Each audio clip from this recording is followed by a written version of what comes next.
இந்த ஆடிக்கு நம்ம சென்னை சில்க்ஸ்ல up to 50% off combo offer, uniform sari collections எல்லாம் சேர்ந்து சேவிங்ஸும் பிளாஸ்ட், கலெக்ஷன்ஸும் பிளாஸ்ட். நம்ம தி சென்னை சில்க்ஸ். தமிழ்நாட்டுல எல்லாமே சேஞ்ச் ஆயிடுச்சு. உங்க நகையையும் சேஞ்ச் பண்ணுங்க. உங்க பழைய நகைக்கு கிராமுக்கு 150 ரூபாய் கூடுதலா வாங்கி புது நகை எடுத்துக்கோங்க. அதே கம்மி சேதாரம் தான் உங்க லலிதால மட்டும்தான்.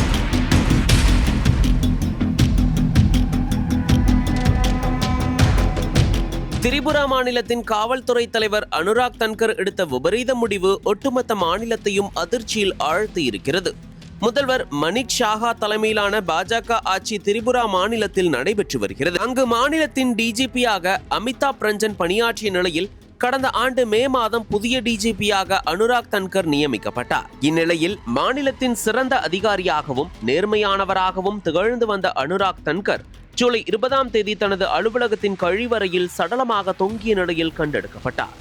1994ஆம் ஆண்டு பேட்ச் IPS அதிகாரியான அனுராக் தன்கர் திரிபுரா கேடரை சேர்ந்தவர். 30 ஆண்டுகளுக்கு மேலான அனுபவம் கொண்ட அவர் CBIயில் உயர் பதவிகளில் பணியாற்றியுள்ளார். நிரவ் மோடி மோசடி வழக்கு உள்ளிட்ட உயர்மட்ட விசாரணைகளை கையாண்டுள்ளார். 1984 லட்சுமண் சிங் கமிட்டி தொடர்பான SIT தலைவராகவும் பணியாற்றியிருக்கிறார். ஐக்கிய நாடுகள் கொசோவோ பணியிலும் ஈடுபட்டுள்ளார். திரிபுராவில் சிறப்பு பிரிவு, சட்டம் ஒழுங்கு, IG உள்ளிட்ட பல பொறுப்புகளை வகித்து வந்தவர் கடந்த ஆண்டு DGPயாக நியமிக்கப்பட்டார். ஓய்வு பெறுவதற்கு இன்னும் 11 மாதங்கள் மீதம் இருந்த நிலையில் தனது உயிரை மாய்த்துக் கொண்டுள்ளார். உடனடியாக அவரை மீட்டு அகர்தலாவில் உள்ள கோவிந்த் வல்லப்பந்த் மருத்துவமனைக்கு கொண்டு சென்றனர். ஆனால் அவரை பரிசோதித்த மருத்துவர்கள் ஏற்கனவே DGP இறந்துவிட்டதாக தெரிவித்துள்ளனர். இதுகுறித்து கோவிந்த் வல்லப்பந்த் மருத்துவமனை மருத்துவர் பிரதீப் கௌமிக் கூறுகையில், அவர் மதியம் 12 மணிக்கு மருத்துவமனைக்கு கொண்டு வரப்பட்டார். அப்போது அவருக்கு நாடி துடிப்பு, இரத்த அழுத்தம் உட்பட உயிர் இருப்பதற்கான எந்த அறிகுறியும் இல்லை. CPR மூலம் 40 நிமிடங்களுக்கு மேலாக நாங்கள் முயன்றோம், ஆனால் அவரை காப்பாற்ற முடியவில்லை.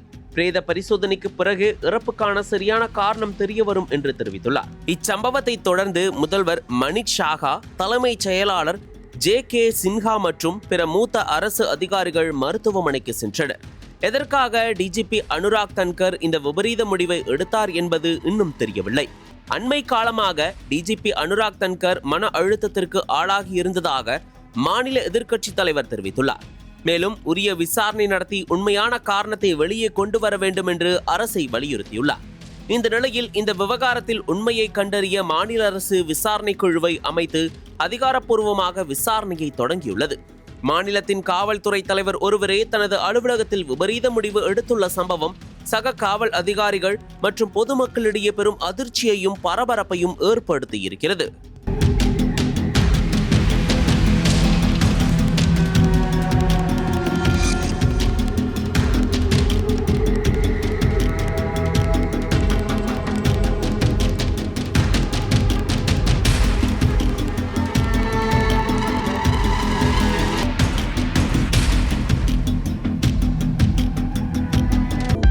அனல் பறக்கும் செய்திகளை அப்டேட் செய்து கொள்ள நக்கீரன் களத்தை இப்பவே சப்ஸ்கிரைப் பண்ணுங்க.